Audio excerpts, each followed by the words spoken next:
கும்பகோணம் அருகே திருநறையூர் அருள்மிகு ஸ்ரீ காமாட்சியம்மன் ஸ்ரீ காத்தவராயன் ஆலயத்தில் மகா கும்பாபிஷேகம் சிறப்பாக நடைபெற்றது.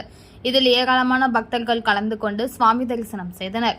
கும்பகோணம் அருகே நாச்சியார் கோவில் அடுத்து திருநிறையூர் மேல தெருவில் எழுந்தருளி இருக்கும் அருள்மிகு ஸ்ரீ காமாட்சியம்மன் ஸ்ரீ காத்தவராயன் ஆலயத்தில் மகா கும்பாபிஷேகம் பல ஆண்டுகளுக்கு பிறகு பல மாதங்களாக நடைபெற்று வந்த கும்பாபிஷேக திருப்பணிகள் நிறைவு பெற்றதைத் தொடர்ந்து நேற்று ஞாயிற்றுக்கிழமை முதல் கால யாக பூஜை, கணபதி ஹோமம், நவகிரக ஹோமம், லட்சுமி ஹோமம், வாஸ்து சாந்தி, யாகசாலை பூஜைகள் தொடங்கியது.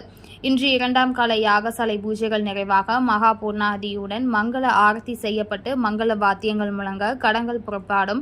அதனையடுத்து விமான கலசங்களுக்கும் சிவாசாரியர்கள் புனித நீரை ஊற்றி மகா கும்பாபிஷேகம் வெகு சிறப்பாக நடைபெற்றது.